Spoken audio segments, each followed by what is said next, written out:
Oh. I wasn't recording any of that. So I had a pretty awesome day. It's January 1st. It's New Year's Day. I can't figure out my gimbal, so we're just using it as a really large selfie stick and hoping I can figure it out later this week. But it should be snowing. And for reasons outside my control, obviously, it's foggy. Like creepy foggy. So we're just gonna let it go and enjoy time. I don't know if you can hear the woods. That's pretty awesome. I really enjoy this short section of my walk that has trees. It's pretty epic. But I mean, it's a neighborhood, so there's houses all over the place. You can probably hear basketball and everything else going on. So one of the best things about living where we are is the fact that we can go through and just enjoy what we're doing, right? I know that doesn't make sense, but like, we can enjoy walking through nature. We can enjoy going to the ballpark. We can enjoy going and just playing outside. We can enjoy staying inside and playing video games because we have the resources to do that. So I think as I trudge through just knee-high leaves, I think that we're really fortunate. And although I don't have my kids with me, this is one of the things that I really enjoy doing with them. Now, they're not going to be featured on the channel a lot, and I don't think I'll ever actually put their faces on the vlog or on any of the other videos or social media that I do. I just don't want to put their faces out there. I might show like the back of them or as they're playing video games or something. Like if you go on Instagram, you see us, like I have photos of the back of their heads and them playing Mario Kart or something with me. It's fun. But social media is just a huge data mine, right?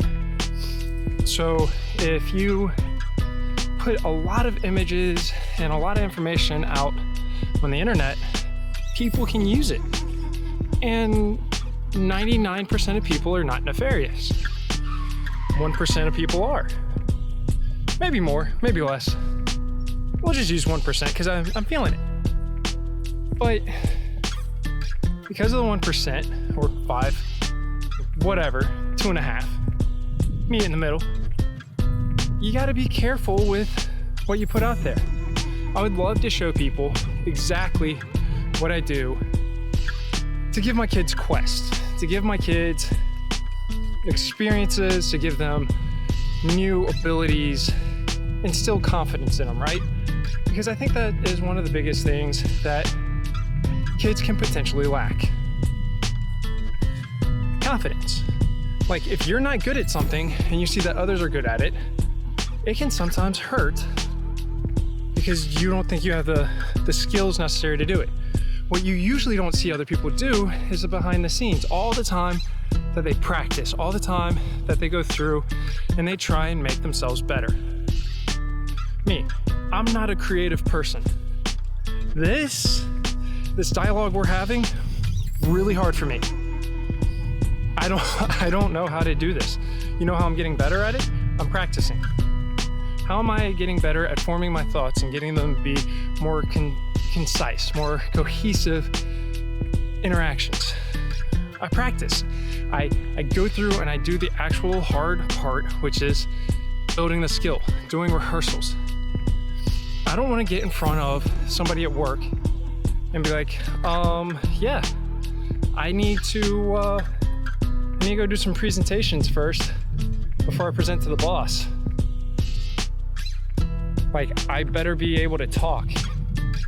So, I'm talking. How am I doing that for my kids? Same thing. They get to practice.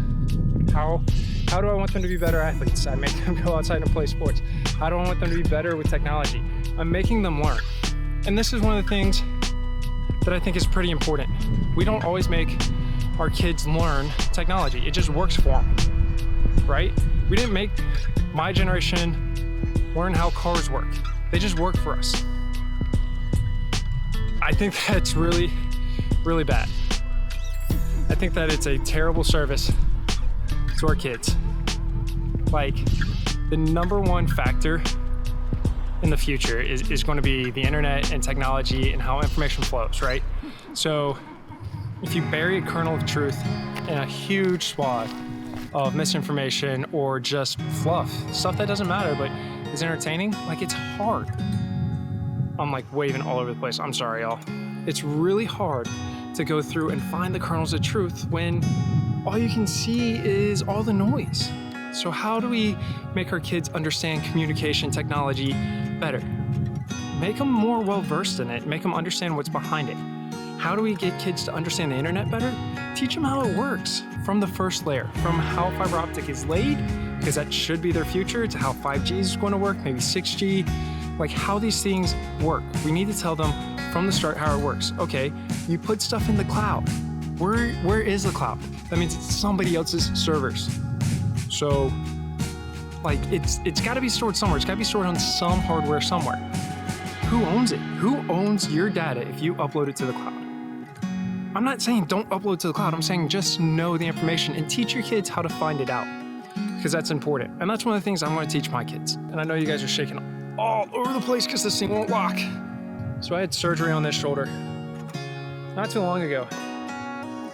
And I'm only allowed to hold about 5 pounds up. This whole rig is about 6. So I'm getting some exercise in, doing my rehab. Yeah, we're good. Wow, it looks like I haven't shaved in days. This is a 5 o'clock shadow. It's a new year, and my 5 o'clock shadow looks like a 2-day no shave. Like, that is ridiculous. So Betty White's gone. I don't know, man. 2021 was bad, but I learned a lot about me. I learned a lot about what I want to be as a dad. I learned a lot about how I want my kids to be. And I saw a really good quote yesterday. And I think this is how I want to start the year off. I want to paraphrase it because I don't necessarily remember all of it. But I don't want to be the dad I wish I had. I want to be the man I want my sons to be. I think that's really powerful because I want to be the example for them. I want to give them the quest, the experience, everything that they need in order to be better people. And that's really what Ritter Gaming was founded as. That's really what Ritter Gaming is all about. And that's how I want to run this channel. That's how I want to run this vlog. I want to be the quest giver, the equipment manager, the everything to help them be better people, better equipped to do what they need to do. That's it. That's all I got. Y'all do good, play hard, game on, and I'll see you next time.